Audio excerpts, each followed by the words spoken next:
a man who actually doesn't need any introducing, Max Walker. They call you Tangles. Yeah, right arm over left ear, old legs crossed to the point delivery. Hard to be good looking at, pretty on your feet. So you've just spoken at the National Speakers Association Victoria Chapter's kick-off meeting. What was the crux of your message? Well, 2010 beckons. We've just come out of a pretty turbulent past 12 months. And the idea when you come out of a curve, if you're a Formula One driver, is to break through the curve, but have your foot on the accelerator. So I think what tonight's exercise was about a bit of a rev up, but a reality check on what's it take to be good. And there's no message that's a miracle here. It's just, as I think I said tonight, you've got to turn up and you've got to put your bum on the seat and you've got to put some track down.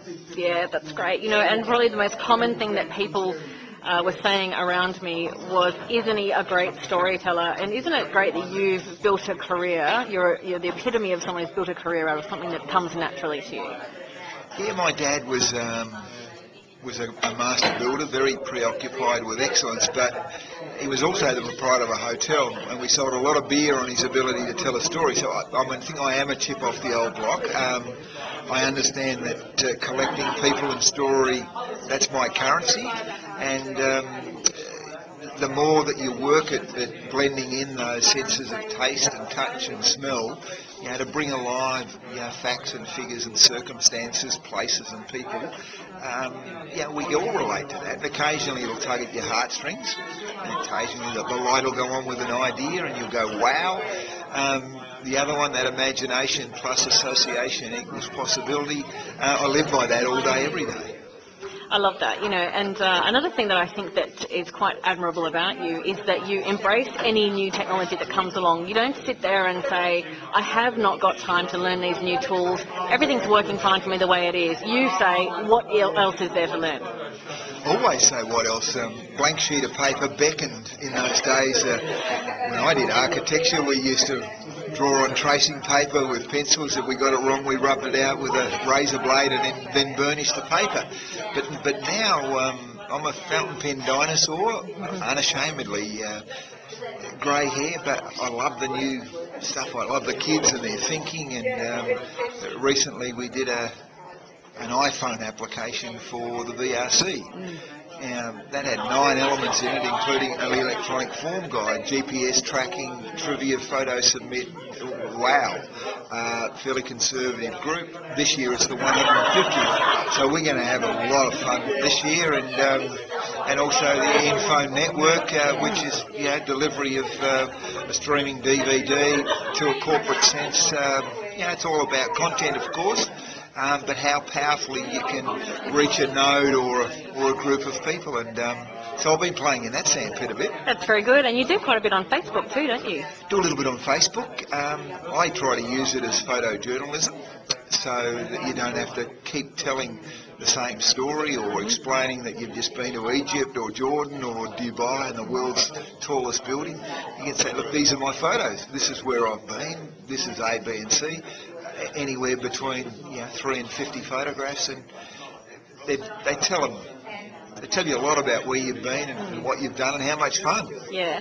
Okay, so at maxwalker.com.au, I love the way you've got the video that starts automatically, and because you're such an animated person that it's great to get a sense of that immediately. What led you into doing that? Well, my background in television, I had 16 years hosting Wide World of Sports, and that's a lot of welcome back, a lot of red lights, tight underpants, and a fair bit of makeup too, Yvonne. But with that background, you can't help but try to inject it into a website. So many are two-dimensional, and that's by design. They've got colour and they've got movement. But as a speaker, we talk about, have you got your DVD? Give us an example of what you look like, sound like. Why not welcome people to your site and tell you in a compressed or an economy of words what you do as a speaker, as a writer, as a sportsman, what's going on.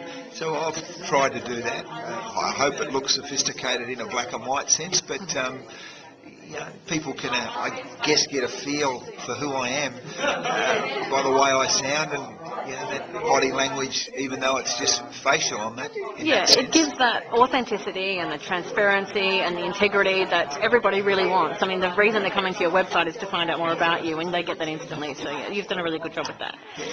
No, it's good fun. I've got a lot of felt pens and a lot of blank sheets of paper to fill in from here on in. I think we call that maxing.